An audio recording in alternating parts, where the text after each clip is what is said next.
முந்தினவர் நான் தான், பிந்தினவர் நான் தான் சொல்றேன். முந்தினவர் இயேசு கிறிஸ்து தான், பிந்தினவர் இயேசு கிறிஸ்து. அல்லேலூயா, அல்லேலூயா. கண்ட நபரை காட்ட உலகத்தில் பிறந்த ஒரு மனிதராக ஏனென்றால் இங்க ஒரு செக் வைத்திருக்கிறார். இங்க ஒரு செக், இங்க செக் தாண்டி போகும். இது தாண்டி போனா ஓகே. இப்போ மத்தேயு, மார்க்கு, லூக்கா, யோவா 4 புத்தகத்தில் இயேசு கிறிஸ்து மனிதனாக இருக்கிறார். இந்த மனிதனாக இருக்கிறவர் யார்? இவரை குறித்து வேதாகமம் என்ன சொல்கிறது? 1 தீமோத்தேயு 3:16 பாருங்க. தேவனுடைய ஆலோசனை இருக்கிற, தேவனுடைய சிந்தையில் இருக்கிற, தேவனுடைய உள்ளத்தில் ரகசியங்களை கொண்டு வருகிற பவுல் என்ன சொல்கிறார்? பவுலுக்கு மிஞ்சின ஒரு ஊழியக்காரன் இந்த வேதாகமத்தில் பார்க்க முடியாது. அல்லேலூயா. இந்த வேதாகமத்தில் புதிய ஏற்பாட்டில் ஒரு ஊழியக்காரனை பார்க்கணும்னா பவுலை தான் பார்க்கணும். பஸ் 1 தீமோத்தேயு 3:16. அன்றியும் தேவபக்திக்குரிய ரகசியமானது, அன்றியும் தேவபக்திக்குரிய ரகசியமானது யாவரும் ஒப்புக்கொள்கிறபடியே, யாவரும் ஒப்புக்கொள்கிறபடியே மகா மேன்மை உள்ளது. தேவன் மாம்சத்திலே வெளிப்பட்டார். தேவன் மாம்சத்திலே வெளிப்பட்டார். தேவன் மாம்சத்திலே வெளிப்பட்டார். அப்படினா இங்கே மாம்சத்தில் வெளிப்பட்டவர் யார்? இயேசுப்பா. தேவன் எப்படி இருக்கான்னு சொன்னார்? தேவன் ஆவியா இருக்கிறார். யோவான் 4:4 சொல்லிவிட்டார். இப்ப இரண்டாம் தேவனை காட்ட முடியாது. தேவன் இருக்கிற சாந்தம் தேவன் ஆவியா இருக்கிறார். இந்த ஆவியான தேவன் தான் மரியாள் மூலம் மனிதனாக வெளிப்பட்டார். இப்பொழுது ஒரு சந்தேகம், பரிசுத்தாவி என்று சொல்லி இருக்கிறது, தேவனை சொல்லி இருக்கிறது. தேவ ஆவி பரிசுத்தாவி ரெண்டா ஒண்ணா? வரங்களில் வித்தியாசம் உண்டு. ஆவியானவர் 1 கொரிந்தியர் 12:4 சொல்கிறது வரங்களில் வித்தியாசம் உண்டு, ஆவியானவர் ஒருவர். சரி, இப்பொழுது இந்த மனிதனாக இந்த மரியாதை கையில் ஒரு உருவத்தை, ஒரு பிள்ளையை பார்க்கிறீர்கள். இந்த பிள்ளை யார் என்று பார்க்க போறோம். இயேசு கிறிஸ்து ஒரு ஞானஸ்நானம் நடத்தார், ஒன்றுதானே? அதை குறித்து மத்தேயு சொல்லுகிறார், மார்க்கு சொல்லுகிறார், லூக்கா சொல்லுகிறார், யோவான் சொல்லுகிறார். இப்பொழுது இந்த ஆவியை பொறுத்து தேவ ஆவி பரிசுத்தாவில ஒண்ணுங்கிறத நாம் அதை வச்சு புரிந்து கொள்ள முடியும். தேவன் ஆவியாக இருக்கிற ஆவி ரூபம் இரு தன்மை, அதுக்கு மேல எங்கேயும் யாருக்கும் போக முடியாது.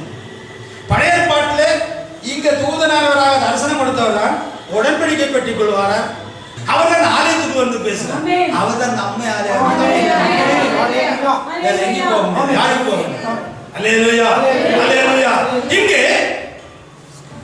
தேவன் ஆவி என்ற ஒரு பிக்சரை காட்டி இருக்கிறேன். இயேசு கிறிஸ்து எப்படி ரூபம் கொண்டார்?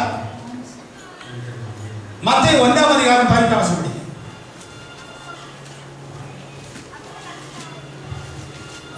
இயேசு கிறிஸ்துவின் ஜனனத்தின் விவரமாவது, அவருடைய தாய் யோசேப்புக்கு நியமிக்கப்பட்டிருக்கையில் அவர்கள் கூடி வருவது. அப்படியானால் மரியாளிடத்தில் கர்ப்பமானது எது? பரிசுத்தாவி. இதுல யாருக்கு சந்தேகம் இருக்கான்னு நினைக்கிறேன். மரியாளிடத்தில் கர்ப்பமாக இருக்கிறது எது? பரிசுத்தாவி. சந்தேகம் இல்லை. லூக்கா சுவிசேஷம் 3:22 படிங்க.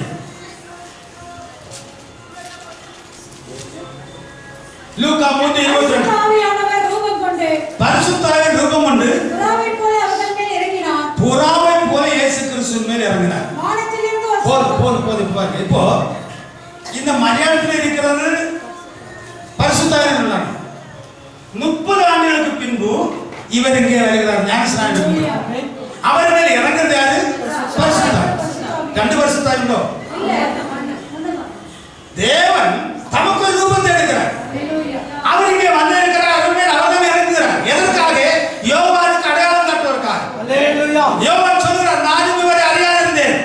யோவான் 1:33 படிங்க. யோவான் 1:33. நான் இவரை அறியாது இருந்தேன், ஆனாலும் ஜனத்தினால் ஞானஸ்நானம் கொடுக்கும்படி என்னை அனுப்பினவர் ஆவியானவர் இறங்கி யார் மேல் தங்குவதை காண்பாயோ. இங்க இறங்குறவர் யாரு? இங்க இறங்குறவர் யாரு? ஆவியானவர்.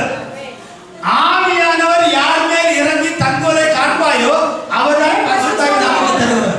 அப்படி நமக்கு பரிசுத்தாவி தருவார் யாரு? இவர்தான் இயேசு கிறிஸ்து நமக்கு பரிசுத்தாவி தருவார். இங்க மனிதனாக கண்டிருந்தோமே, மரியாதை மகனாக கண்டிருந்தோமே, அவர்தான் நமக்கு பரிசுத்தாவி தருவார். அவருடைய அறிவு நம்முடைய உள்ளத்தில் இருக்கு. அதை கொஞ்சம் வருகிறேன். இப்பொழுது ஒரு ஞானஸ்நானம் எடுத்தார். மத்தேயு சொல்லுகிறார் மத்தேயு 3ஆம் அதிகாரம் 16ஆம் வசனத்தில் தேவ ஆவியானவர் புறாவை போல் ரூபம் கொண்டார். தேவ ஆவியானவர் புறாவை போல் ரூபம் கொண்டார் சொல்றார். மார்க் 1:10 மார்க் சொல்கிறார் ஆவியானவர் புறாவின் ரூபம் கொண்டார். லூக்கா சொல்லும்போது சொல்கிறார் பரிசுத்தாவின் புறாவின் ரூபம் கொண்டார். அப்படியானால் தேவ ஆவி என்பதும் ஆவி என்பதும் பரிசுத்தாய் என்பதும் ரெண்டும் ஒன்று அல்ல, ஒன்று. அப்படியே தேவன் தான் மாம்சத்தில் வெளிப்படுகிறார். தேவன் தான் பரிசுத்தாவியானவராக பரிசுத்தாவியானவராக ஆவியானவராக இருக்கிறார். இந்த தேவன் தான் ஒரு சைக்கிள் எடுக்கிறார். 30 ஆண்டுகளுக்கு பின் வருகிறார். அவர் யோவானுக்கு அடையாளம் காலப்படி புறாவுக்கு முன் இறங்குகிறார். அவர் தான் பேசுகிறார். அல்லேலூயா, அல்லேலூயா. தேவன் ஆவியாக தேவாவி என்பதும் பரிசுத்தாய் என்பதும் ஒன்று, ரெண்டல்ல. இந்த ஆவியா இருக்கிற தேவன் பரிசுத்தராய், நான் பரிசுத்தர், நீங்கள் எனக்கேற்ற பரிசுத்தராய் சொல்றா இல்லையா? லேவியராகமம் 19:1 படிங்க. லேவியராகமம் 19:1 வசனம் படிங்க பாருங்க. பரிசுத்தராக தேவனாக ஆவியாக ஒன்றோட நீ இஸ்ரவேல் புத்திரர் சபை அனைத்தோடும் சொல்ல வேண்டியது என்னவென்றால் உங்கள் தேவனும் கர்த்தருமாகிய நான் பரிசுத்தர் ஆகையால் ஒரு முட்டை அர்த்தங்க. உங்கள் தேவனும் கர்த்தருமாகிய நான் பரிசுத்தர். புதிய அது அப்படியே அங்க வரணும்.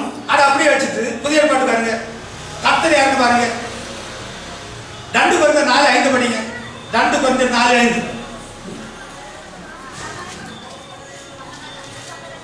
நாங்கள் எங்களையே பிரசங்கியாமல் கிறிஸ்து இயேசுவை கர்த்தர் என்று பிரசங்கிக்கிறோம். அல்லேலூயா, அல்லேலூயா.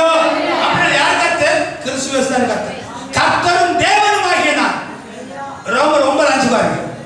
தேவன் யாருன்னு பாருங்க. மாம்சத்தின்படி கிறிஸ்து அவர்கள் பிறந்தாரே, இவர் என்னென்னே ஸ்தோத்திரிக்கப்பட்ட சர்வத்திற்கும் மேலான தேவன். அதுக்கு மேல தேவன் இல்லை. ஸ்தோத்திரத்துக்கு பாத்திரம் இருக்கிற சர்வத்திற்கும் மேலான தேவன். அங்க என்ன சொல்றாரு? உங்கள் தேவனும் கர்த்தருமாகிய நான் பரிசுத்தர், என்னை போல் நீங்களும் பரிசுத்தராய். அல்லேலூயா, அல்லேலூயா. பரிசுத்தராக ஆவியானவராக இருக்கிற தேவன் ஒரு சரீரத்தை மாம்சத்தில் தம்மை மனிதனாக வெளிப்படுத்துவதற்காக தேவன் தெரிந்து கொண்ட ஒரு பாத்திரம் தான் அன்னை மரியா. ஒரு இந்த மரியாள் மூலம் இன்றைய போல காணப்படாத இருக்கிற தேவன் ஒரு சரீரம். பவுல் சொல்லுகிறார், இந்த பவுலுக்கு மிஞ்சின ஊழியக்காரனை புதிய ஏற்பாட்டில் பார்க்க முடியுமா? பவுல் என்ன சொல்லுகிறார்? அப்போஸ்தலர் நடவடிக்கைகள் 20ஆம் அதிகாரம் 26ஆம் வசனம் படிங்க. அப்போஸ்தலர் 20:26. தேவனுடைய ஆலோசனை இருக்கிற எல்லா ரகசியத்தையும் உங்களுக்கு வெளிப்படுத்துன்னு சொல்லுகிறார். எங்க இருக்கிற தேவனுடைய ஆலோசனையில் ஒன்றையும் மறைத்து வைக்கிறார். அப்படியே தேவனுடைய ஆலோசனை ரகசியங்களை கொண்டு வந்த இந்த பவுல் சொல்லுகிறார், தேவன் மாற்று வெளிப்பட்டார். ஆனால் இன்றைய அநேக ஊழியர்கள் சொல்கிறார்கள், இல்லை இல்லை இல்லை இல்லை, அவர் மூவர் ஒருவர். என்ன சொல்ல? பவுலுக்கு மிஞ்சின ஊழியர்கள். தேவன் மாம்சத்தில் வெளிப்பட்டார். இவர் என்ன சொல்கிறார்? ரோமர் 9:5 பிதாக்கள் இவர்களுடைய இஸ்ரவேல் கோத்திரத்தில் அல்லது யூதா கோத்திரத்தில் யூதா வம்சத்தில் இவர் பிறந்தாரே, இவர் ரோமர் 9:5 படிங்க. மாம்சத்தின்படி கிறிஸ்து அவர்கள் பிறந்தாரே, இவர் என்றென்றைக்கும் ஸ்தோத்திரிக்கப்பட்ட சர்வத்திற்கும் மேலான தேவன். இவர் இந்த இயேசு கிறிஸ்து யார்? என்றென்றைக்கும் ஸ்தோத்திரிக்கப்பட்ட சர்வத்திற்கும் மேலான தேவன். அதுக்கு மேல ஒரு தேவன் உண்டா? அதுக்கு மேல ஒரு தேவன் உண்டா? உண்டா? இந்த அறிவு நமக்கு வேண்டும். அவருக்கு மிஞ்சின ஒரு ஊழியக்காரனை வேதாகமத்தில் காட்ட முடியும். அல்லேலூயா,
உங்களோட ஒரு நாள் அந்த கேள்வி கேட்டு இதை சொன்னவருக்கு ஒரு நாள் 60 வயசு ஆயிருக்கலாம்.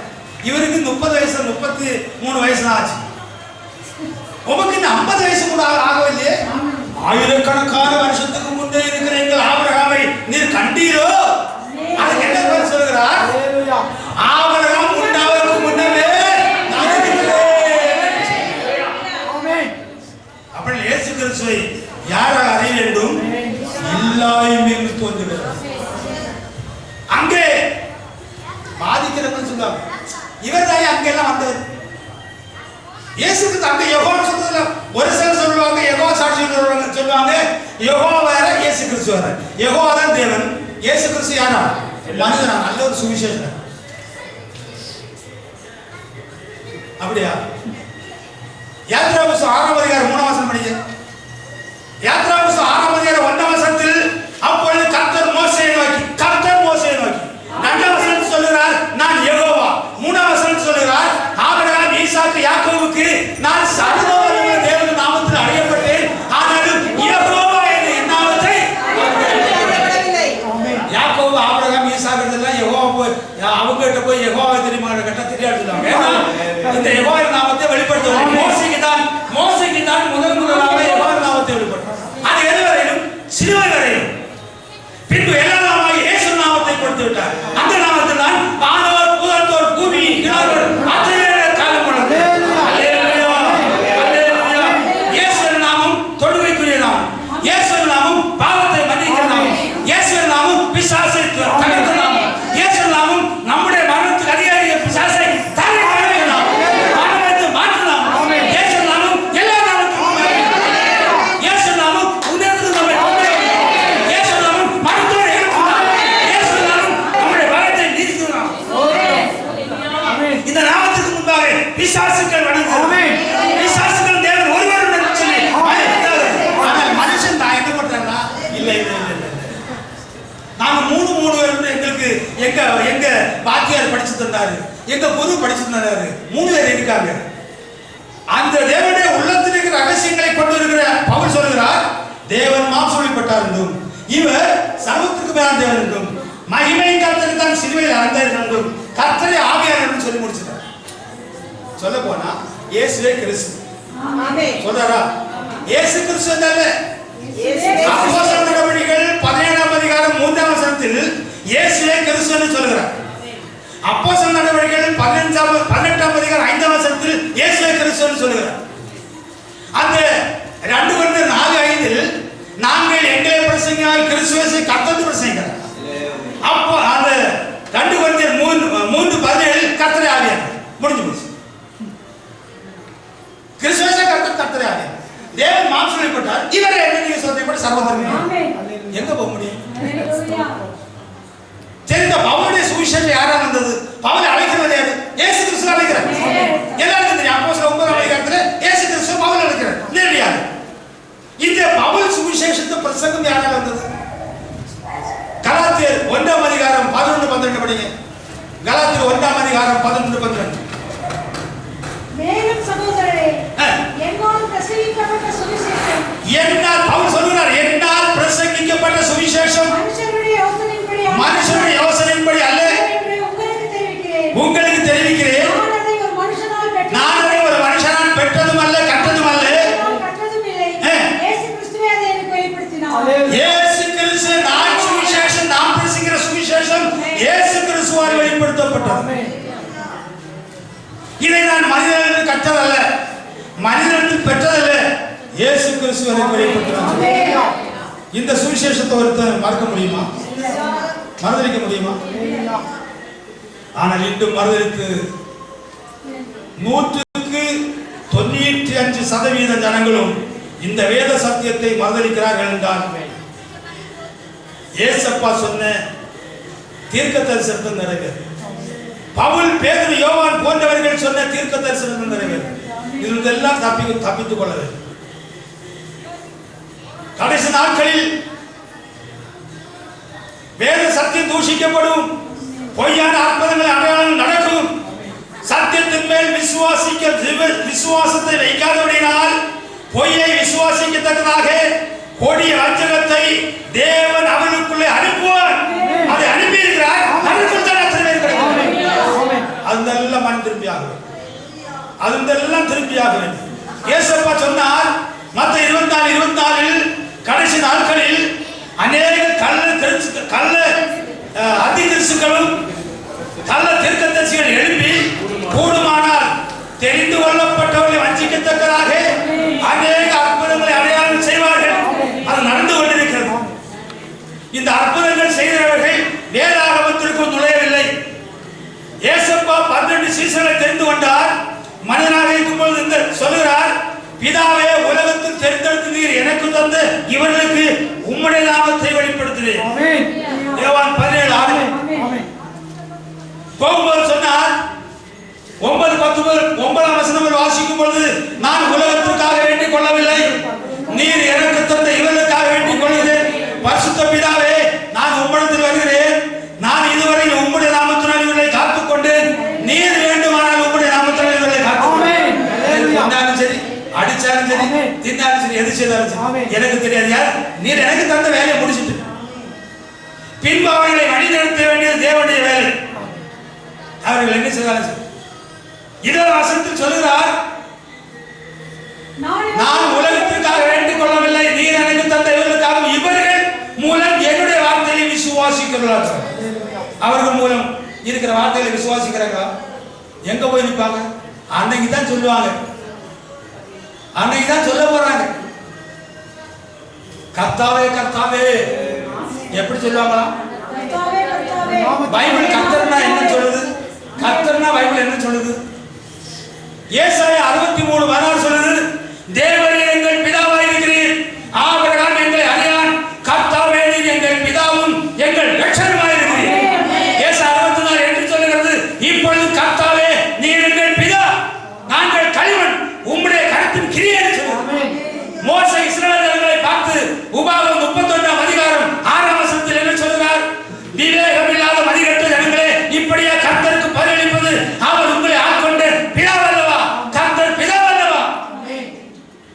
மல்கியா 1:6 சொல்லுகிறது, நான் பிதாவால் என் பிதாவானால் என் கணவனுக்கு என்று கர்த்தர் அவருடைய நாமத்தை அசட்டை பண்ணுகிற ஊழியர்களை பார்த்து கேட்கிறார். அப்படியே வேதாகம பாஷை கர்த்தர் பிதா என்று சொல்கிறது. அன்பு ஜனங்களே, அறியாமைகளுக்கு அத்தனை பேரும் சத்தியத்தை அறிகிற அத்தனை பேரும் வேத சத்தியத்துக்குள் வந்தாக வேண்டும். தன்னுடைய நித்திய ஜீவனை நஷ்டப்படுத்தி விடக்கூடாது. தன்னுடைய நித்திய ஜீவனை நஷ்டப்படுத்தி விடக்கூடாது.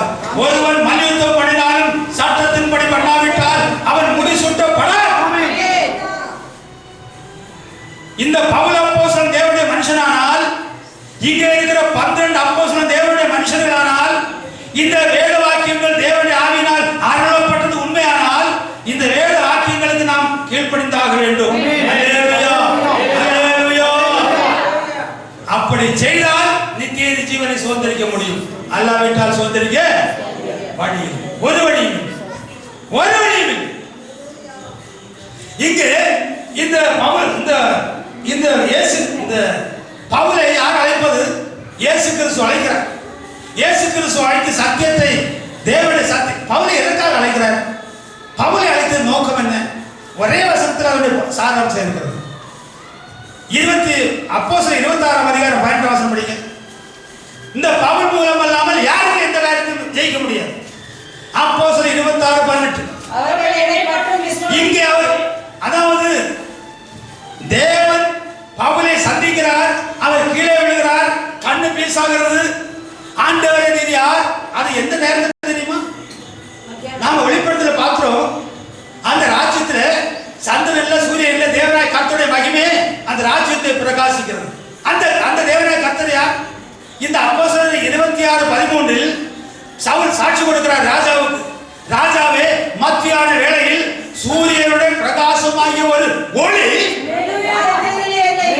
அப்படியே சேரக்கூடாத வெளிச்சத்தில் ஆசைப்படுகிறவர்கள் தெய்வீக தன்மையில் மனிதர்கள் கட்டுகிறார்கள். சேரக்கூடாத வெளிச்சத்தில் வாசம் பண்ண அந்த தேவனை கர்த்தர் இயேசு கிறிஸ்து. அல்லேலூயா, அல்லேலூயா. இங்க அவர் என்ன சொல்றார்? எதற்காக இந்த பவுலை அழைத்தாராம்? சொல்லுங்க, வாசிங்க. இந்த ஜனங்கள் என்னை பற்றி விசுவாசத்தினாலே பாவ மன்னிப்பையும் பரலோக ராஜ்யத்துக்குரிய சுதந்திரத்தையும் பெற்றுக்கொள்ளும்படியாக இந்த இருளுக்கு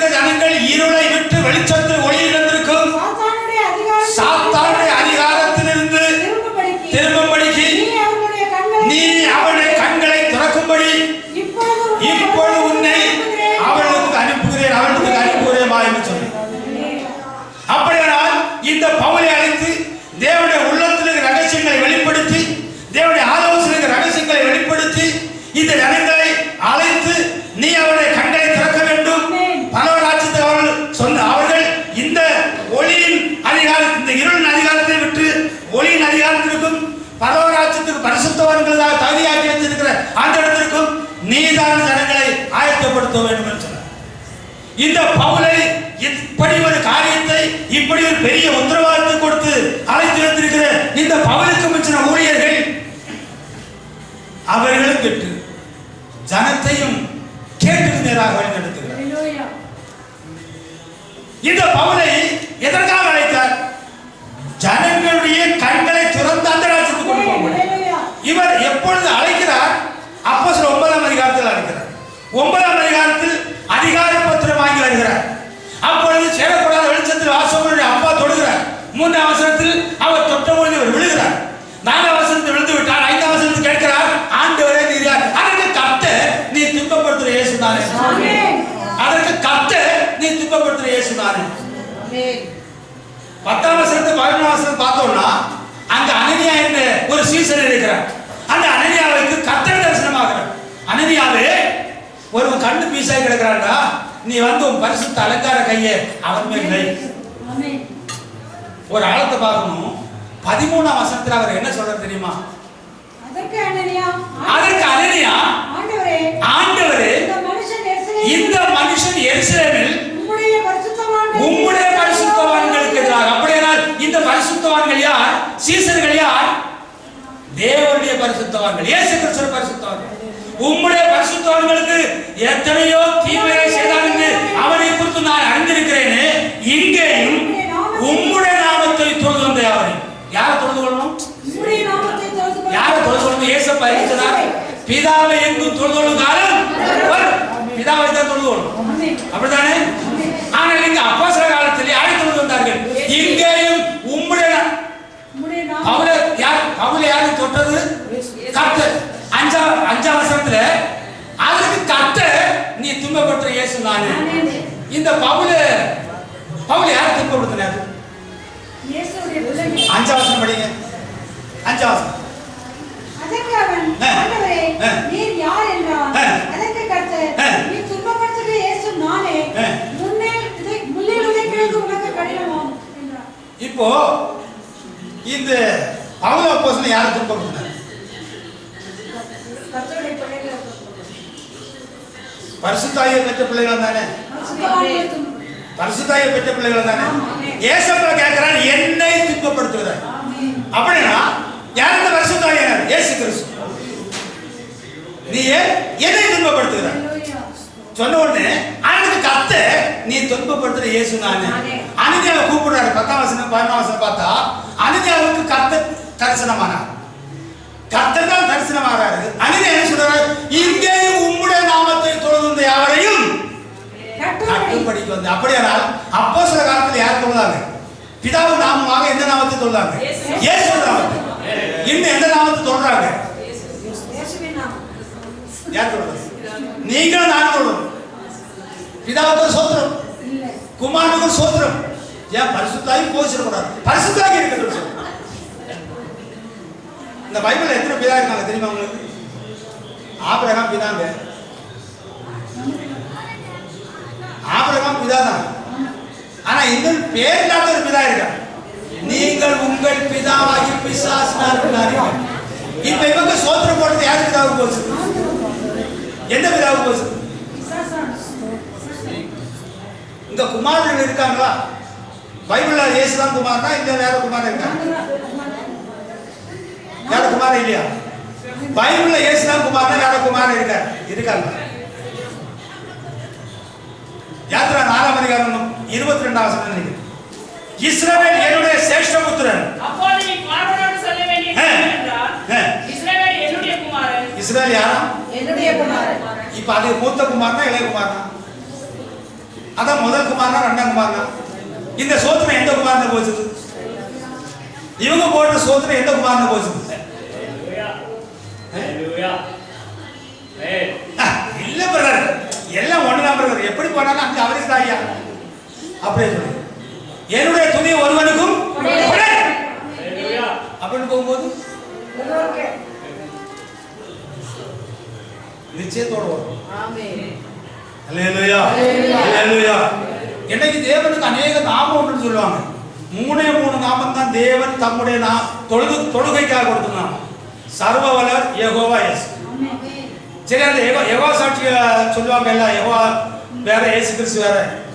யாத்ரா 6:3 என்ன படிச்சோம்? என் நாம யெகோவான்னு சொல்றோம். ஏசாயா 26:4 படிங்க. ஏசாயா 26:4. ஏசாயா சொல்றாரு, கர்த்தரை என்றென்றைக்கு நம்புங்கள், கர்த்தராகிய யெகோவா நித்திய கண்மலையாக இருக்கிறார். யாரு? கர்த்தராகிய யெகோவா நித்திய கண்மலையாக இருக்கிறார். 1 கொரிந்தியர் 10:4 என்ன சொல்லுது? அந்த கண்மலை கிறிஸ்துவே. அந்த யெகோவா தானே இந்த இயேசு கிறிஸ்து. யெகோவா சாட்சிகளுக்கு என்ன சொல்லுவாங்க? யெகோவா சாட்சியில எந்த ஒரு யெகோவா சாட்சி உங்க வீட்டுல இருந்து வருவாங்களா? வந்தாங்கன்னா லாக் போர்டுல பிடிச்சு 3 வசனத்தை இருங்க, அதுக்கு மேல ஒண்ணு போண்டாம். யாத்ராகமம் 6:3, ஏசாயா 26:4, 1 கொரிந்தியர் 10:4 போயிட்டீங்கன்னா பின்ன வரணும்னா யாத்ராகமம் 17, அந்த கண்மலை நிற்கிற 17:5, உபாகமம் 6:16. தேவனாய கர்த்தர், தேவனாய கர்த்தர் பிதாவா குமாரனா பார்த்து சொல்லிட்டு போ. இல்லைன்னா கேட்கறேன், விடாதீங்க, சொல்றத விடாதீங்க. எல்லாரும் கிறிஸ்துவுக்குள் தேர்ந்தவர்களாக இருக்க வேண்டும். அல்லேலூயா, அல்லேலூயா. அந்த கும்பலை எந்த ஏரியாவில் எங்கே வர வருவார்? தைரியமா போராட வேண்டும். அல்லேலூயா, அல்லேலூயா. அந்த அங்கே வந்த யெகோவா நாமத்தை வெளிப்படுத்தினார் இயேசு கிறிஸ்து. இயேசுவே கிறிஸ்து, கிறிஸ்துவே கர்த்தர், கர்த்தரே தேவன். முடிஞ்சு எங்கேயும் யாருக்கு இங்கேயும் போக முடியாது. ஒரு வழி கிடையாது. இங்கே நாம் பார்க்கிறோம், இங்க படத்தை பார்த்து தேவன் அல்லது பிதா ஆவியா இருக்கிறார். அவர்தான் தூதனானவராக ஆபிரகாம், ஈசாக்கு, யாக்கோபு எல்லாருக்கும் தரிசனம் கொடுக்கிறார். அவர்தான் மனிதனானவராக இங்கே வந்தார். இது அனித்தியம், இது அனித்தியம், இது நித்தியம். ஆவி தன்மை என்பது நித்தியம், என்றும் அவர் இருக்கிறவராக இருக்கிறார். அவர்தான் இங்கே மனிதனாக காணப்பட்டார். இவர்தான் சர்வத்திற்கு மேலான தேவன். ஆபிரகாம் என்னை கண்டார். இங்கே நாம் பார்க்கிறோம், அங்கே மோசே அழைக்கிறார், முள்செடியின் மேல் தரிசனம் கொடுக்கிறார். ஆனால் மோசே அழைத்தது யார் என்றால், அந்த எபிரேயர் 11ஆம் அதிகாரம் 26ஆம் வசனம் படிங்க. எபிரேயர் 11:26. அங்கே இந்த மோசே 24 மேலே படிங்க. 24, 25. மோசே தான் பெரியவனான போது பார்வோனுடைய குமாரத்தின் மகன் எனப்பட்ட மோசே குறித்து நமக்கு தெரியும். அவன் பார்வோன் அரண்மனை வாழ்ந்தவன். பார்வோனே அவன் அடுத்த ராஜரீக பட்டத்துக்கு வர வேண்டியவன். இவைகளை எல்லாம் விட்டுபடி அநீதியான பாவ சந்தோஷங்களை அனுபவிப்பதை பார்க்கிலும் தேவனுடைய ஜனங்களோடு துன்பத்தை அனுபவிப்பதை, இஸ்ரவேல் ஜனங்களோட துன்பத்தை அனுபவிப்பதை தெரிந்து கொண்டு இனிவரும் பலன்மேல் நோக்கமாய் இனிவரும் பரலோகத்தை அவர் முன்கூட்டி காண்கிறார். எல்லா ரகசியங்களையும் சொல்லிவிட்டார், அதை காண்கிறார். இனிவரும் பலன்மேல் நோக்கமாயிருந்து எகிப்திலிருந்த பொக்கிஷங்களிலும் கிறிஸ்துவின் நிமித்தம் வரும் நிந்தனையை அதிக பாக்கியம் என்று எண்ணினார். யார் நிமித்தம்? கிறிஸ்துவ நிமித்தம் வரும் நிந்தையை அதிக பாக்கியம். அப்படினால் இங்கே மோசேக்கு தரிசனம் கொடுத்தவர் யார்? கிறிஸ்து. என்னுடைய ஆவியை உன்னின் மேல் இருக்கிற என்னுடைய ஆவியை அந்த எழுதின மகன் வைத்து சொன்னது யார்? கிறிஸ்து. அப்படின்னா கிறிஸ்து 1ஆம் தேவன், 2ஆம் தேவன். அல்லேலூயா, அல்லேலூயா, அல்லேலூயா. கிறிஸ்து தம்முடைய ஆவியினால் தான் எல்லா தீர்க்கதரிசிகளையும் கொண்டு பேசினார். ஆபிரகாமை கிறிஸ்து அழைத்தார். ஆபிரகாம் அழைத்து என்ன சொல்கிறார்? ஆதியாகமம் 12:7 உன் சந்ததிக்கு நான் இந்த தேசத்தை கொடுப்பேன். தேசம் யாருக்கு சொந்தம்? சந்ததிக்கு. என்ன வாக்குத்தத்தம்? தேசம் தான். இங்கதான் விஷயமே இருக்கு. ஆதியாகமம் 17:21, 17:21. வருகிற வருஷத்தில் குறித்த காலத்திலே சாராளுக்கு பிறப்போகிற ஈசாக்கோடே நான் என் உடன்படிக்கையை ஏற்படுத்துவேன் என்றார். யாரோடு? இந்த ஈசாக்கோடு தான் உடன்படிக்கை. உன் சந்ததிக்கு நான் இந்த தேசத்தை கொடுப்பேன் சொன்னார். சந்ததிகள் சொல்லவில்லை, இந்த சந்ததியோடு தான் உடன்படிக்கை, வேற வழியே கிடையாது. ஏராளம் உள்ள இருக்கிறது. இது நேரடியா கலாத்தியர் தேவனுடைய உள்ளத்தில் இருக்கிற தேவனுடைய ரகசிய ஆலோசனை ரகசியத்தை கொண்டு வந்த பவுல் என்ன சொல்கிறார்? கலாத்தியர் 3:16. கலாத்தியர் 3:16. ஆபிரகாமுக்கும் அவனுடைய சந்ததிக்கும் வாக்குத்தத்தம் பண்ணப்பட்டது. சந்ததிகளுக்கு என்று அநேகருக்கு குறித்து சொல்லாமல் ஒரு சந்ததிக்கு என்று ஒருவரை குறித்து சொல்லி இருக்கிறார். சந்ததி கிறிஸ்துவே. அல்லேலூயா, அல்லேலூயா, அல்லேலூயா. அப்படியானால் இந்த வாக்குத்தத்தத்தை அவர் எங்கே முன்கொண்டு வைக்கிறார்? கிறிஸ்து இங்கே பிறப்பார், அவர் மூலம் ராஜ்யத்தை சொந்தமாக்கி கொள்ள வேண்டும். ஆதியாகமம் 22ஆம் அதிகாரத்தில் இவர் ஈசாக்கை பலி கொடுக்கும்படி செய்கிறார். அங்கே தான் ஒரு பெரிய ஒரு வாக்குத்தத்தம் கொடுக்கிறார். ஆதியாகமம் 22:18 படிங்க. ஆதியாகமம் 22:18. நீ என் சொல்லுக்கு கீழ்ப்படிந்தபடியினால் நீ என் சொல்லுக்கு கீழ்ப்படிந்தபடியினால் உன் சந்ததிக்குள் பூமியில் உள்ள சகல ஜாதிகளும் ஆசீர்வதிக்கப்படும் என்றும் என் பேரில் ஆணையிட்டேன் என்று கர்த்தர் சொல்கிறார் என்றார். அல்லேலூயா, அல்லேலூயா, அல்லேலூயா. இந்த வசனத்தில் தான் அத்தனை வந்து கிடக்கு. நீ என் சொல்லுக்கு கீழ்ப்படிந்தபடியினால் உன் சந்ததிக்குள் பூமியில் உள்ள எத்தனை ஆயிரம் ஜாதிகள் இருந்தாலும், எத்தனை லட்சம் ஜாதிகள் இருந்தாலும், அத்தனை ஜாதிகளும் உன் சந்ததிக்குள் தான் ஆசீர்வதிக்கப்படும் என்று கர்த்தர் சொல்லுகிறார். என் பேரில் ஆணையிட்டு. இந்த என் பேரில் ஆணையிட்டு சொல்ல கர்த்தர் பெரியவர் ஒருவர் உண்டா? எபிரேயர் 6ஆம் அதிகாரம் 13ஆம் வசனத்துக்கு அந்த கர்த்தரிலும் பெரியவர் ஒருவர் உண்டாவாங்க. என் பேரில் ஆணையிட்டேன்னு சொன்ன கர்த்தரிலும் பெரியவர் ஒருவர்.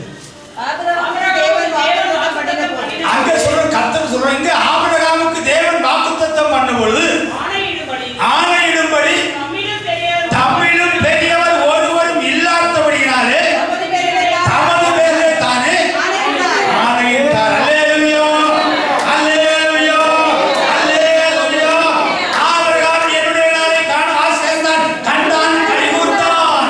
ஆபிரகாமுக்கு முன்னமே நான் இருக்கிறேன், நீங்கள் என்னை கொலை செய்ய தேடுகிறேன், ஆபிரகாம் என்னை கொல்ல தேடவில்லையே. இந்த சந்ததிக்குள்ளதான் பூமியில் உள்ள சகல ஜாதிகளும் ஆசீர்வதிக்கப்பட வேண்டும். வேற வழியே கிடையாது. இந்த சந்ததிக்குள்ள வந்திருக்காங்களா யாராவது? தேவ கிருபையினால் நாம வந்திருக்கோம். அப்படியானால் ஒரு மனுஷன் வருகிறது. அங்கே ஆபிரகாமுக்கு வாக்குத்தத்தம் கொடுத்த பொழுது கிறிஸ்து அல்லது தேவன் மனிதனாக வந்து ஒரு வழியை காட்டுவார். அவருக்கு பிள்ளைகளாக யார் யார் பிறக்கிறார்களோ அவர்களுக்கு தான் தேசம் சொந்தம். அல்லேலூயா, அல்லேலூயா. இது ஆபிரகாமுக்கு அன்றே சுவிசேஷமாக அறிவித்தார். கலாத்தியர் 3ஆம் அதிகாரம் 8ஆம் வசனத்துக்கு வாருங்க. கலாத்தியர் 3ஆம் அதிகாரம் 8ஆம் வசனத்தில் விசுவாசத்தினாலே நாம் இந்த புறஜாதிகள் எல்லாரும் நீதிமான்கள் ஆக்கப்படுவதற்காக தேவன் ஒளிமை கண்டு தேவன் இன்று நாம் அவருக்குள் எப்படி நீதிமான்களாக மாறியிருக்கிறோமோ இதை தேவன் ஆபிரகாமின் காலத்திலே முன்னமே கண்டுகொண்டு உனக்குள் சகல ஜாதிகளும் ஆசீர்வதிக்கப்படும் என்று ஆபிரகாமுக்கு அன்றே சுவிசேஷமாக அறிவித்தார். அல்லேலூயா, அல்லேலூயா, அல்லேலூயா. நீங்கள் ஆதியாகம புத்தகம் முதல் மல்கியா தீர்க்கதரிசியின் புத்தகம் வரை உற்று பார்த்தீர்களானால் அத்தனை புத்தகங்களும் இயேசு கிறிஸ்துவே இங்கு மனுஷனாக வெளிப்படுகிற மனுஷத்துவத்துக்குள் அத்தனை கொண்டு சேர வைக்கிறது. அதையும் அவர் தான் சொல்லுகிறார். தேவனுடைய உள்ளத்தில் ரகசியத்தை கொண்டு வந்த பவுல் என்ன சொல்லுகிறார் என்றால், கலாத்தியர் 3ஆம் அதிகாரம் 24ஆம் வசனம் நாம் பார்க்கும்போது அங்கே ஒரு காரியத்தை சொல்லுகிறார். பாருங்க, இவ்விதமாக விசுவாசத்தினாலே நாம் நீதிமான்கள் ஆக்கப்படுவதற்கு நியாயப்பிரமாணம் நம்மை கிறிஸ்துவிடத்தில் வழிகாட்டுகிற ஒரு வழிகாட்டியாய் மாத்திரம் இருந்தது. அப்படியானால் மல்கியா தீர்க்கதரிசியின் புத்தகம் வரையுள்ள சகல புத்தகங்களும் இயேசு கிறிஸ்துவிடத்தில் நம்மை கொண்டு எத்திக்கிற ஒரு வழிகாட்டியாய் மாத்திரம் இருக்கிறது. அல்லேலூயா, அல்லேலூயா. அடுத்த வசனம் சொல்கிறது, நாம் விசுவாசித்த பின்பு நாம் நியாயப்பிரமாணத்துக்கு கீழ்ப்பட்டவர்கள் அல்ல. அடுத்த வசனம் சொல்கிறது, எல்லோரும் கிறிஸ்து இயேசுவை பற்றும் விசுவாசத்தினாலே தேவனுடைய புத்திரராய் இருக்கிறீர்களே. யாரை பற்றும் விசுவாசத்தினாலே? அந்த சந்ததி கிறிஸ்துவே. அப்படிதானே? அந்த சந்ததி கிறிஸ்துவே. மனுஷிகத்தில் மனிதனாக வந்தவர் கிறிஸ்து. இந்த கிறிஸ்துவை பற்றும் விசுவாசத்தினாலே நீங்களுடைய புத்திரராய் இருக்கிறீர்களே சொல்லிவிட்டு, ஞானஸ்நானத்தினாலே பிதா குமாரன் பரிசுத்தாய் அல்ல, பிதாவாக குமாரனாக பரிசுத்தாய் செயல்படுகிற கிறிஸ்துவை தரித்துக் கொண்டீர்களே. ஆனந்தும் பெண்ணுக்கு அடிமை என்று சோதனை என்று இல்லை, உயர்ந்த ஜாதி தாழ்ந்த ஜாதி என்று இல்லை, பணக்காரன் ஏழை என்று இல்லை, அத்தனை பேரும் கிறிஸ்துவுக்குள் ஒன்றானீர்களே. நீங்கள் கிறிஸ்துவுக்குள் ஒன்றானால் ஆபிரகாமின் சந்ததியாராயும். எப்ப ஆபிரகாமின் சந்ததி? யாருக்கு தேசம் சொந்தம்? யாருக்கு தேசம் சொந்தம்? உன் சந்ததிக்கு தேசத்தை கொடுப்பேன். நீங்கள் கிறிஸ்துவுக்குள் ஞானஸ்நானத்தினால் கிறிஸ்துவை தெரிந்து கொண்டார். பிதாவாக பரிசுத்தாய் அல்ல, பிதாவாக குமாரனாக பரிசுத்தாய் செயல்பட கர்த்தருடைய நாமத்தை தெரிந்து கொண்டார். நீங்கள் ஆபிரகாமின் சந்ததியார். வாக்குத்தத்தத்தின்படியே சுதந்திரராயும் இருக்கிறீர்கள். அல்லேலூயா. வேற வழியே கிடையாது. 4ஆம் அதிகாரம் 4ஆம் வசனம் சொல்லுகிறார், நியாயப்பிரமாணத்திற்கு கீழ்ப்பட்ட ஸ்ரீனிடத்தில் பிறந்தவராக நியாயப்பிரமாணத்துக்கு கீழானவர்களாய் இருக்கிறவர்களை மீட்டுக் கொள்ளத்தக்கதாக அவங்களையும் மீட்டுக் கொள்ளணும், நம்மையும் மீட்டுக் கொள்ளணும். அதற்காக ஸ்ரீனிடத்தில் பிறந்த மனிதனாக வந்தார் சொல்லிவிட்டு 6ஆம் வசனம் சொல்லுகிறார், மேலும் நீங்கள் புத்திரராய் இருப்பீர்கள்.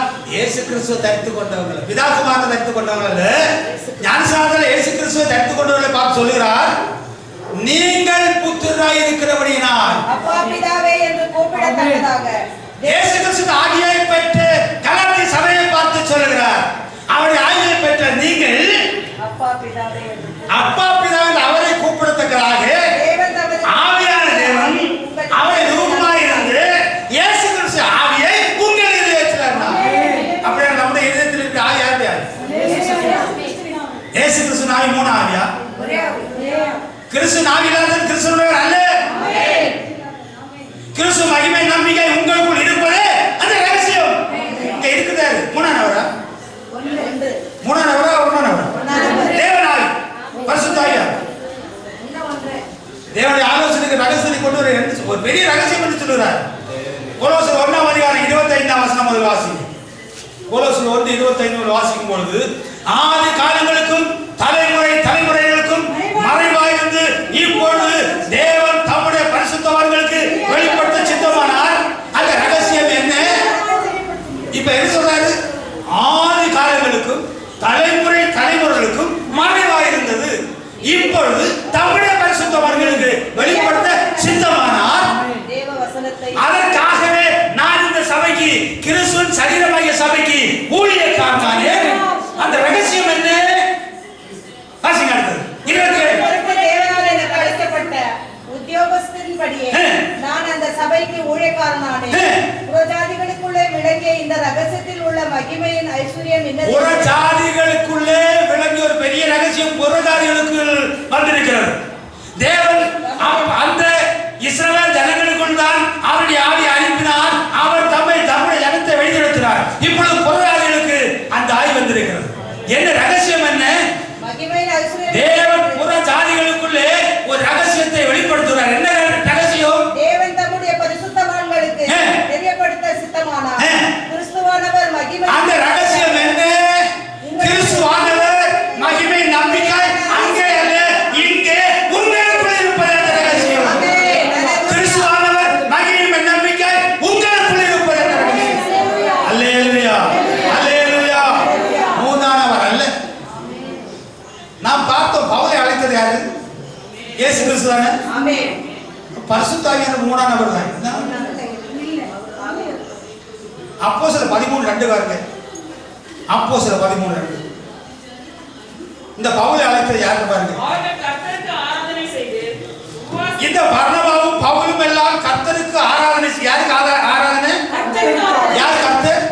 இயேசு கிறிஸ்து தான் கர்த்தர். அவருக்கு ஆராதனை செய்து கொண்டிருந்த பொழுது பர்னபாவையும் சவுலையும் நான் அழைத்த ஊழியத்திற்காக அவர்களை பிரித்து விடுங்கள் என்று இப்ப அவளை யார் அழைச்சது? பரிசுத்தர் அழைச்சாரா இயேசு அழைச்சாரா?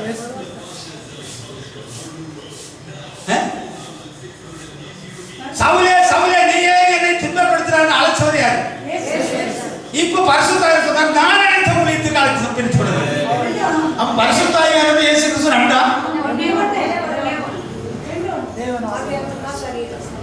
பவுலை அடுத்தது பரிசுத்தாயா இயேசுவா? இயேசு கிறிஸ்து பரிசுத்தாய் இருந்து அவரே சாட்சி கொடுக்கிறார். பவுல் சொல்லுகிறார், கிறிஸ்து மகிமை நம்பிக்கை உங்களுக்குள் இருப்பதே இயேசு கிறிஸ்து பரலோகத்துக்கு போயிட்டாரு. அதுக்கு பிறகுதான் இந்த இவர் ஊழியம் செய்கிறார். யாரு? பேதுரு. இவங்க எல்லாருமே. பேதுரு என்ன சொல்றாரு தெரியுமா? அப்போஸ்தலர் 9:33 படி. இப்போ இங்க திருத்துவர்கள் பேசுகிறபடி மூன்றாம் நபர் தான் இங்க இருக்கணும். இயேசு கிறிஸ்து இருக்கக்கூடாது. சரியா? திருத்துவர்கள் என்று பிரசங்கம் பண்ணுறபடி மூன்றாம் நபர் தான் இங்க இருக்கணும். இயேசு இருக்கக்கூடாது. ஆனா அங்கே 8 வருஷமாய் கட்டிலின் மேல் திண்ணுபாடுள்ளவனாய் கிடந்த ஐனேயா என்று பேருள்ள மனுஷனை கண்டான். பேதுரு அவனை பார்த்து ஐனேயாவே. இங்க சிந்திங்க. பேதுரு வந்து ஐனேயாவை பார்த்து இயேசு கிறிஸ்து உன்னை ஐனேயாவே இயேசு கிறிஸ்து உன்னை குணமாக்குகிறார். நீ எழுந்து உன் படுக்கையை நீயே போட்டுக்கொள் என்றார். இயேசு கிறிஸ்து இங்க இருக்கிறார், அங்கதான் இருக்கிறார். நாங்க ரெண்டு பேரும் பரலோகத்தில் இருக்கிறவரும் பரலோகத்தில் இறங்கிறவரும் அங்க இருக்கிறவரும் இங்க இருக்கிறார். சரியா இல்லையா? சீனாய் மலையில் இறங்கி வானத்தில் பேசுகிறார். சரியா? நெகேமியா 9:13 பாருங்க. நெகேமியா 9:13. 2 நபர் எங்கேயும் போக முடியாது. நெகேமியா 9:13. நீ சீனாய் மலையில் இறங்கி வானத்தில் அவர்களோடு பேசுகிறவராமே. சீனாய் மலையில் இறங்கி வானத்திலிருந்து அவர்களோடு பேசுகிறார். அல்லேலூயா, அல்லேலூயா. 2 நபரை காட்ட யாரால முடியாது. யோவான் 3:13. பரலோகத்தில் இறங்குறவரும் பரலோகத்தில் இருக்கிறவரும் பரலோகத்தில் இறங்குறவருமாகிய மனுஷகுமார். அப்படியே இங்கு மனுஷன் இருக்கும் போது அங்கே பிதாவாக இருக்கிறார். அங்க மனுஷகுமாரனாக இல்ல, பிதாவாக இருக்கு. ஏன்னா யோவான் மத்தேயு 23:10 சொல்லிட்டாரு, பரலோகத்தில் இருக்கிற ஒருவரே உங்களுக்கு பிதாவாக இருக்கிறார். அப்படின்னா பரலோகத்தில் பிதாவாக இருக்கிறார், இங்க மனுஷகுமாரனாக இருக்கிறார். அல்லேலூயா, அல்லேலூயா, அல்லேலூயா. 2 தெய்வத்தை காண முடியுமா? யாருக்காவது காட்ட முடிஞ்சா வரலாம். தேவன் ஆவி, ரூபம் ஆவி. கர்த்தர் கர்த்தருடைய ஆவி, தேவன் தேவனுடைய ஆவி. அவ்வளவுதான். எங்க வேற எங்கேயும் போகும். இப்பொழுது ஆபிரகாமுக்கு தரிசனம் கொடுக்கிறார். மோசே ஆபிரகாமுக்கு தரிசனம் கொடுத்தது இயேசு கிறிஸ்து தான். மோசேக்கு தரிசனம் கொடுத்தது இயேசு கிறிஸ்து தான். எபிரேயர் 1:1 நாம பார்க்கிறோம். நம்முடைய முன்பிதாக்களுக்கெல்லாம் பங்கு பங்காகவும் வகை வகையாகவும் பிதாக்களுக்கு திருவுளம் பற்றினது, அதாவது தீர்க்கதரிசிகள் மூலமாகவும் பிதாக்களுக்கு திருவுளம் பற்றின தேவன் இந்த கடைசி நாட்களில் குமாரன் மூலம் திருவுளம் பற்றினார். அப்படியே இங்க ஆபிரகாம், ஈசாக்கு, மோசே இவர்களுக்கெல்லாம் ரூபமுடையவராய் தரிசனமாகிறார். இந்த கிதியோன், மனோவா, ஒத்னியேல் இவங்களுக்கெல்லாம் ஆவியானவராக தரிசனமாகிறார். கர்த்தருடைய ஆவி ஒத்னியேலுக்குள்ள இறங்கினது, கர்த்தருடைய ஆவி கிதியோனுக்குள்ள இறங்கினது, கர்த்தருடைய ஆவி சிம்சோனுக்குள்ள இறங்கினது, கர்த்தருடைய ஆவி தாவீதுக்குள்ள இறங்கினது, கர்த்தருடைய ஆவி சமீலுக்குள்ள இறங்கினது. ரூபமுடையவராகவும் ஆவியானவராகவும் அங்கே செயல்பட்டு கொண்டு வருவதுதான். ஆமென். தீர்க்கதரிசிகளுக்கும் கர்த்தருடைய ஆவியான கிறிஸ்துவாய் தான் அவர்தான் இங்க இவங்களுக்குள்ள யார்தான் செயல்பட்டாரோ அவர்தான் குமாரன் மூலம் திருவுளம் பெற்றார். 2ஆம் நபரை காட்ட இருக்க முடியாது. இவர்களிடத்தில் யார் யார் செயல்பட்டாரோ அவர்தான் மரியாள் மூலம் இங்கே வந்தார். குமாரனுக்கு அவருடைய சரீரம். மத்திய 1 படிக்கிறோம். பரிசுத்த ஆவியானவர் உண்டாயிருக்கிறார். இம்மானுவேல் என்றால் தேவன் நம்மோடு. தேவன் மாம்சமாக்கப்பட்டார். யாருக்கு எங்கேயும் 2ஆம் நபரை காட்ட உலகத்துல என்கிட்ட முடியாது. உங்ககிட்ட எல்லாம் முடியுமா? இதுவரையும் நாளையிலிருந்து ஒரு மனிதனும் ஒன்றுக்கு மேற்பட்ட தேவன் என்று சொல்லி ஒரு மனிதன் தப்பித்துக் கொள்ள விடக்கூடாது. அத்தனை பேருக்கு சுவிசேஷம் அறிவிக்கணும். அத்தனை பேருடைய கண்களை நாம் திறக்க வேண்டும். எல்லாரும் சத்தியத்தின் நேராக அழைத்துக் கொள்ள வேண்டும். அல்லேலூயா, அல்லேலூயா. முதலாவது வாசித்த வசனத்தை வாசியுங்கள். முதல்ல வாசித்த அந்த 1 பேதுரு புத்தகம் 1ஆம் அதிகாரம் 10-11 வாசிக்கும். 1 பேதுரு புத்தகம் 1ஆம் அதிகாரம் 10-11 வாசிக்கும். உங்களுக்கு உண்டான கிருபையை குறித்து தீர்க்க தரிசனம் சொன்ன தீர்க்கதரிசிகள் இந்த ரட்சிப்பை குறித்து கர்த்தாய் ஆராய்ந்து நமக்கு இந்த தேவன் ரத்தம் சிந்தி நமக்கு தந்திருக்கிற அவருடைய ரத்தம் சிந்தினால் நமக்கு வந்திருக்கிற இந்த மகாபலி ரட்சிப்பை குறித்து கர்த்தாய் ஆராய்ந்து பரிசோதனை பண்ணினார்கள். அப்பொழுது அந்த தீர்க்கதரிசிகளுக்கு உள்ளிருந்து கிறிஸ்துவின் ஆவியானவர் கிறிஸ்துவுக்கு உண்டாகும் பாடுகள். அப்படியானால் தீர்க்கதரிசிகள் மூலம் பேசின அதே தேவன்தான் மரியாள் மூலம் சரீரத்தை இங்கே வந்து மனிதனாக சிலுவையில் பாடுபட்டார். கிறிஸ்துவுக்கு உண்டாகும் பாடுகளையும் அவைகளுக்கு பின்வரும்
வேண்டும் வர வேண்டும். நாம் ஒவ்வொருவரும் சத்தியத்திற்காக ஏசப்பா எனக்கு ஞானம் தேவை, நான் சத்தியத்தை பேச வேண்டும், அழிந்து போகிற பாவ மன்னிப்பை பெறாதிருக்கிற இந்த ஜனங்களும் பாவ மன்னிப்பு பெற வேண்டும் என்ற வாஞ்சை நமக்கு வருமானால் அத்தனை பேரும் சுவிசேஷமாக மாறும். அத்தனை பேரும் தேவன் சுவிசேஷமாக மாற்றும். நம்முடைய உற்றாரா இருக்கலாம், உறவினர்களாக இருக்கலாம், அக்கம் பக்கம் உள்ளவர்களாக இருக்கலாம், அல்லது வேற எங்கேயோ அத்தனை பேருக்கு நாம் சுவிசேஷம் சொல்ல முடியும். அதற்காக நாம் பிரயாசப்படுவோம். கர்த்தர் நம்மை ஆசீர்வதிப்பார். ஜெபிப்போம்.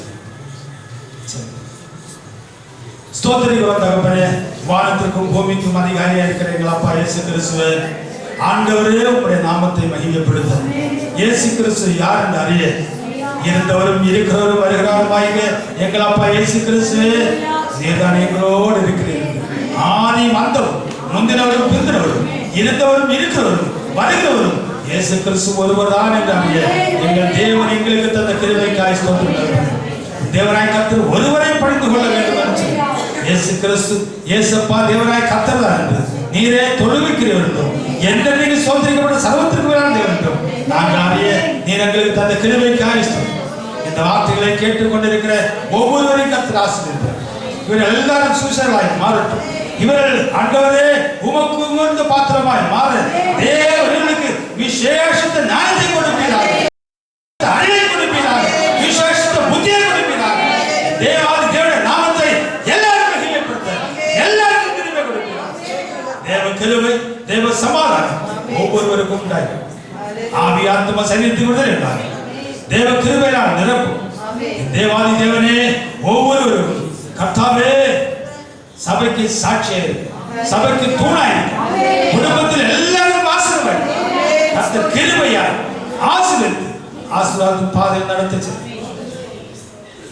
ஆண்டவரே எல்லாவற்றுக்கும் மேலாக இந்த இடத்தில் சத்தியத்தை பேசு. இந்த இடத்தில் நாங்கள் எல்லாரும் முழங்கால் பண்ணிவிட உம்முடைய நாமத்தை மகிமைப்படுத்த நீர் இந்த இடத்தில் தெரிந்து கொண்ட ஊழியரின் குடும்பத்தை அவருடைய ஊழியர்களை உங்களுடைய கருத்தில் போட்டு தேவன் ஆசீர்வதித்து ஆசீர்வாதத்தின் பாதையில் நடத்தி செய்கிறார். அப்படியே உம்முடைய நாமத்தை மகிமைப்படுத்த ஒவ்வொருவரையும் எங்கள் ஒவ்வொருவரையும் உடைய கருத்தில் கொடுக்கிறோம். கர்த்தாவே நாங்கள் ஒவ்வொரு வினாடியும் என்ன யோசிக்க வேண்டும் என்று ஞானித்தார், என்ன பேச வேண்டும் என்று ஞானித்தார், எப்படி நடக்க வேண்டும் என்று ஞானித்தார். உம்முடைய நாமத்தை மகிமைப்படுத்தி வாழ கிருபை. அப்படியே உம்முடைய நாமத்தை மகிமைப்படுத்தும், காத்துக்கொள்ளும், பொறுப்படுத்திக் கொள்ளும். எங்கள் கர்த்தரும் இரட்சகருமாய் இருக்கிற கர்த்தராய் இயேசு என்கிற விலையேறப்பெற்ற உம்முடைய நாமத்தின் பிதாவே. ஆமென். Praise the Lord.